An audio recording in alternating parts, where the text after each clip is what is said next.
ಇಲ್ಲ ಅಂದರೆ ಭೂಮಿಯಲ್ಲಿರ್ತಕ್ಕಂಥ ನೀರಿನಾಂಶ ಗಿಡಗಳಿಗೆ ಕೊಡ್ತಾ ಹೋಗುತ್ತೆ, pH ಮೌಲ್ಯ ಸಮಾಂತರ ಮೇಂಟೈನ್ ಮಾಡ್ತಾ ಹೋಗುತ್ತೆ, ಖರ್ಚು ಕಡಿಮೆ ಇಳುವರಿ ಚೆನ್ನಾಗಿ ಅಂತ ಒಂದು ಒಳ್ಳೆ ಪ್ರಾಡಕ್ಟ್ ಇದೆ ನಮ್ಮ ಒಂದು ಅಕ್ವಾಜಲ್. ಅದೇ ಥರ ಇನ್ನೂ ಸಾಕಷ್ಟು ಪ್ರಾಡಕ್ಟ್ಗಳಿದ್ದಾವೆ. ತುಂಬ ಖುಷಿ ಆಗುತ್ತೆ ಒಂದು ಪ್ರಾಡಕ್ಟ್ ಬಗ್ಗೆ ಹೇಳೋಕ್ಕೋಸ್ಕರ. ಸೊ ಎಲ್ಲ ಥರದ ಪ್ರಾಡಕ್ಟ್ಗಳಿದ್ದಾವೆ. ಅಗ್ರಿ ಯುಮಿಕ್ ಗ್ರಾನ್ಯುಲ್ಸ್ ಅಂತೇಳಿ. ಸೊ ಬಡ್ಡೆ ಚೆನ್ನಾಗಿ ಬರಲಿಕ್ಕೋಸ್ಕರ, ಮರಿಗಳ ಸಂಖ್ಯೆ ಚೆನ್ನಾಗಿ ಬರಲಿಕ್ಕೋಸ್ಕರ, ಇಳುವರಿ ಚೆನ್ನಾಗಿ ಬರಲಿಕ್ಕೋಸ್ಕರ ನಮ್ಮ ಹತ್ರ ಪ್ರಾಡಕ್ಟ್ಗಳಿದ್ದಾವೆ. ಇನ್ನು ಅಗ್ರಿ ಯುಮಿಕ್ ಅಂತೇಳಿ. ಸೊ ಇದು ಕೂಡ ಅಗ್ರಿ ಯುಮಿಕ್ ಅಂತಕ್ಕಂಥದ್ದು ಒಂದು ಎಣ್ಣೆ ಬರುತ್ತೆ, ಬೆಳವಣಿಗೆಗೋಸ್ಕರ, ಇಳುವರಿಗೋಸ್ಕರ, ಹೂಗಳ ಸಂಖ್ಯೆ ಚೆನ್ನಾಗಿ ಬರಲಿಕ್ಕೋಸ್ಕರ, ಅದಕ್ಕೋಸ್ಕರ ನಮ್ಮ ಹತ್ರ ಪ್ರಾಡಕ್ಟ್ಗಳಿದ್ದಾವೆ. ಅಗ್ರಿ 82 ಅಂತೇಳಿ.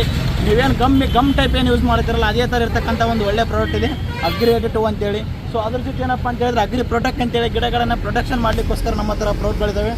ಅಗ್ರಿ ನ್ಯಾನೋಟೆಕ್ ಅಂತೇಳಿ ರೋಗಗಳನ್ನು ಕಂಟ್ರೋಲ್ ಮಾಡಲಿಕ್ಕೋಸ್ಕರ. ಅದ್ರ ಜೊತೆ ಏನಪ್ಪ ಅಂತ ಹೇಳಿದ್ರೆ ಗಿಡಗಳಿಗೆ ಫಲವತ್ತತೆ ಜಾಸ್ತಿ ಕೊಡಲಿಕ್ಕೋಸ್ಕರ, ಸತು ಚೆನ್ನಾಗಿ ಕೊಡಲಿಕ್ಕೋಸ್ಕರ, ಪ್ರೋಟೀನ್ ಅಂಶ ಕೊಡಲಿಕ್ಕೋಸ್ಕರ ನಮ್ಮ ಹತ್ರ ಅಗ್ರಿ ನ್ಯಾನೋಟೆಕ್ ಅಂತೇಳಿ ಒಂದು ಪ್ರಾಡಕ್ಟ್ ಇದೆ. ಇಳುವರಿ ಕೂಡ ಚೆನ್ನಾಗಿ ಬರಲಿಕ್ಕೋಸ್ಕರ. ಅದಾದ ನಂತರ ಅಗ್ರಿ ಅಕ್ವಾಜಲ್ ಬಗ್ಗೆ ಆರ್ಡರ್ ಹೇಳಿದ್ವಿ. ಅಗ್ರಿ ಗೋಲ್ಡ್ ಅಂತೇಳಿ